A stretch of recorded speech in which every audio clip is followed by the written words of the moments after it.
Hacemos otro salto en el curso y llegamos a siglo XX, ¿verdad? Viendo ahora en el texto de John Searle, el capítulo séptimo, con una pregunta que es muy interesante.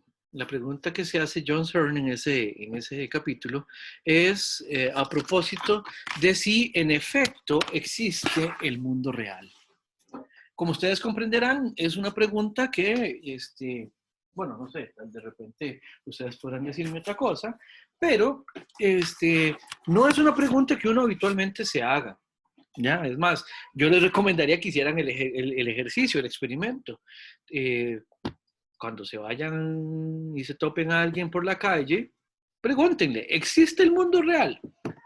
Y verán que no es una pregunta que la gente entienda como una pregunta esperable o normal o lo que sea, ¿verdad? Es una pregunta extraña en todo caso, ¿verdad?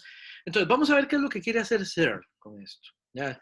Dicho sea de paso, Searle es un autor muy importante para la epistemología del siglo XX, también para ciertas reflexiones, además de epistemológicas, eh, también es muy importante para la metafísica, ¿verdad? Es un profesor que ya tiene muchísimos años, ¿verdad? Ya está grandote, por así decirlo. Y hay que decirlo, ¿verdad? Una de las tortas que se jaló es que, bueno, bueno, y ya eso estaba, vamos a ver, habrá que ver con qué autor lo reemplazamos por este tipo de cosas, si es el caso, pero el punto es que ha sido uno de estos personajes tristemente envueltos en los escándalos de acoso en contra de colegas en la universidad en la que trabajaba, especialmente estudiantes, doctorantes, y eh, eso no está bien. Digamos, eso hay que decirlo, porque no, o sea, no es un tema menor en los tiempos que corren, sin embargo, bueno, el contenido que desarrolla el profesor Searle, bueno, pues metafísicamente tiene alguna relevancia. Bueno, habiendo dicho eso,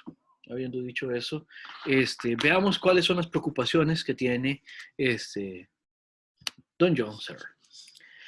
Primera parte, vamos a ver, ¿qué quiere decir esto de que existan las cosas, de que exista algo, de que se da, de que efectivamente hay algo, ¿verdad?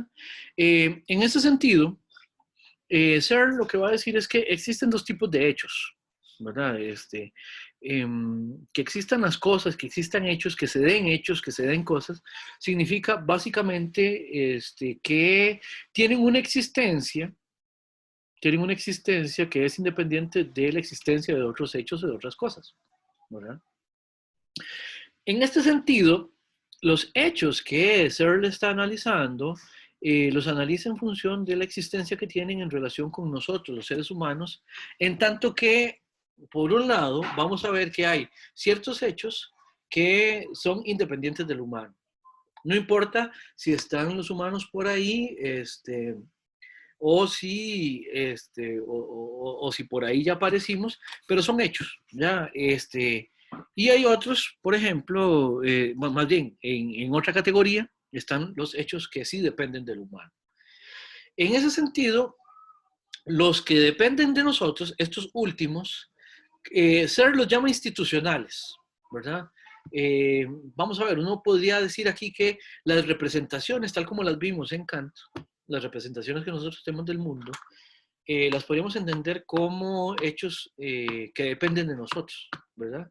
Si no hay seres humanos que las piensen, no habría representaciones, digamos, ni conceptos, ni conocimientos humanos en ese sentido, ¿verdad? Y los hechos que se dan en independencia del humano, ¿verdad? Podría ser, por ejemplo, el hecho de que es un hecho, es un hecho que, no sé, que la Tierra gira alrededor del Sol. Eso ha sido así incluso desde antes de que hubiera vida en la Tierra, desde antes de que hubiera seres humanos que conocieran el hecho de que la Tierra gira alrededor del Sol. Eso para Searle es un hecho independiente y también lo llama hecho bruto, ¿no? Que no dependa de nosotros significa de que independientemente de si lo conocemos o no, se da, ¿no? y por eso podríamos decir que es un hecho objetivamente dado. Se da en la realidad y existe, ¿ya? Y para CERN esto es incontrovertible, o sea, es verdadero, digamos, para él, el que hay hechos, el que hay cosas sucediendo, circunstancias sucediendo, estados de cosas hay, ¿ya?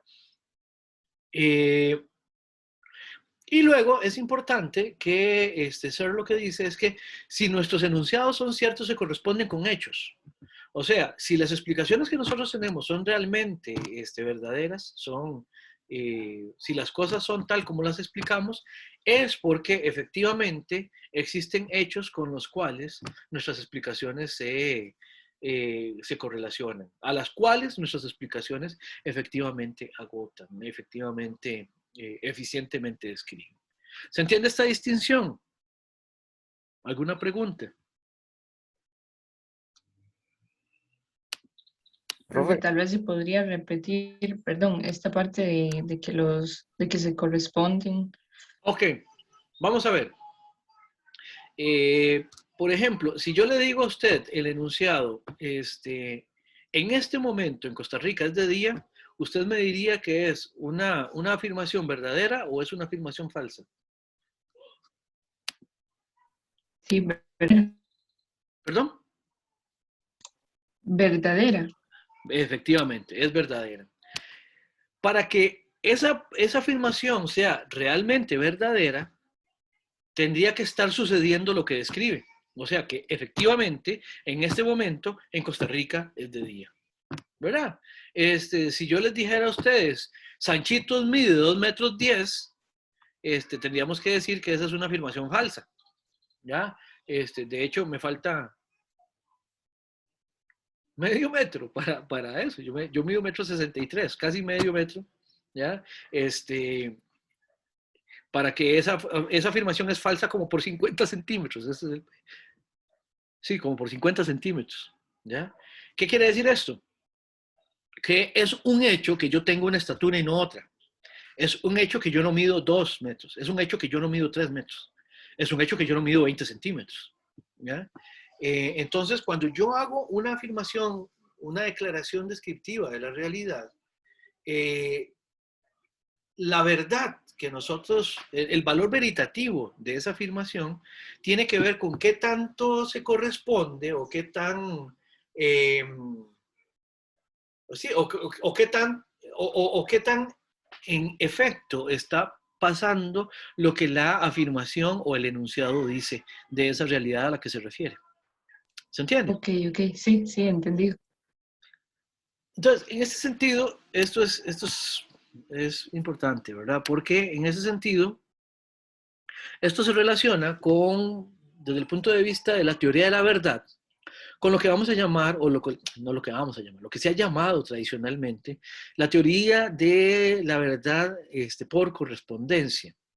O sea que hay afirmaciones sobre estados de cosas que en efecto se dan en los estados de cosas. O sea, vamos a ver, vamos, desmenucémoslo un poquito más. Hay estados de cosas, hay afirmaciones sobre los estados de cosas. Y las afirmaciones de los estados de cosas son verdaderas si efectivamente los estados de cosas se comportan como las afirmaciones sobre esos estados de cosas describen. Vamos a ver, veamos aquí los ejemplos, ¿verdad? En el Chirripó está el punto más alto de todo Costa Rica, ¿ya? Los crestones del Chirripó. Eso es un hecho. Efectivamente, eso es así, ¿verdad? En todo triángulo rectángulo, la suma del cuadrado de los catetos es igual al cuadrado de la hipotenusa. Eso es verdadero también, ¿verdad? Y luego que Rocinante es el caballo de Don Quijote, eso también es verdadero. Ahora, vean que todas estas afirmaciones hemos dicho que son verdaderas porque se corresponden con ciertos hechos de una manera determinada. Por ejemplo, que el Chirripó es el punto más alto de Costa Rica, eso es un hecho y está dado por la manera en que está dado así, por decirlo así, geológica, geográficamente. ¿Ya? Desde el punto de vista de de los componentes físicos, digamos, de Costa Rica, simplemente es un hecho que no hay ninguna parte de Costa Rica que esté por encima en altitud del Chirripó. En relación con que el triángulo rectángulo se comporta de manera tal que su hipotenusa elevada al cuadrado tiene que dar lo mismo que la suma de los catetos elevados al cuadrado, eso es también algo construido, pero no en la experiencia, ¿verdad? Hemos dicho a lo largo del semestre que los objetos matemáticos no son objetos de la experiencia. Esta afirmación es verdadera porque se corresponde con las propiedades que hemos descubierto y que se han demostrado como, como necesarias en este objeto matemático que es un triángulo. Entonces, vean que aquí tenemos uno que depende de la experiencia, otro que no depende de la experiencia y otro que no está, que no está en la experiencia, que es el de que Rocinante es el caballo del Quijote. Este no depende de la experiencia porque ni el Quijote ni Rocinante son seres reales, son seres ficticios, ¿verdad? Pero sabemos, por ejemplo, si yo les dijera a ustedes que el caballo de Don Quijote se llama Mr. Ed, ustedes me dirán, no, profe, se equivoca, Mr. Ed es otro, Mr. Ed es el caballo que habla, que salía en una serie en los años 60. El caballo de Don Quijote, ustedes me corregirían correctamente, ¿verdad? Es Rocinante, ¿ya? Sanchitos, no se confunda. El punto es, la correspondencia de la afirmación de que Rocinante es el caballo de Don Quijote con el hecho de que Rocinante es el caballo de Don Quijote es una correspondencia entre una afirmación y un hecho que se da en una obra literaria. Sigue siendo un hecho. Es un hecho que en este caso que depende de lo humano. Depende, en este caso, por ejemplo, de Miguel de Cervantes, que se siente a escribir y que en esa escritura genere un estado de cosas en el cual hay un señor al que se le llama Don Quijote y que posee un caballo que se llama Rocinante.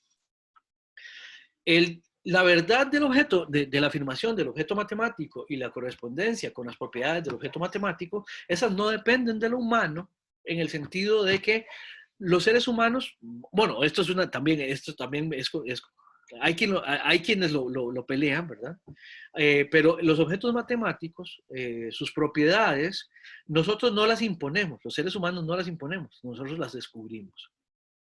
Eso plantea un montón de problemas a propósito de si esas propiedades existen con independencia de nosotros, existen, si son objetivas y por lo tanto si eso lo que significa es que los objetos matemáticos existen en independencia del humano. Eso es toda una discusión interesantísima.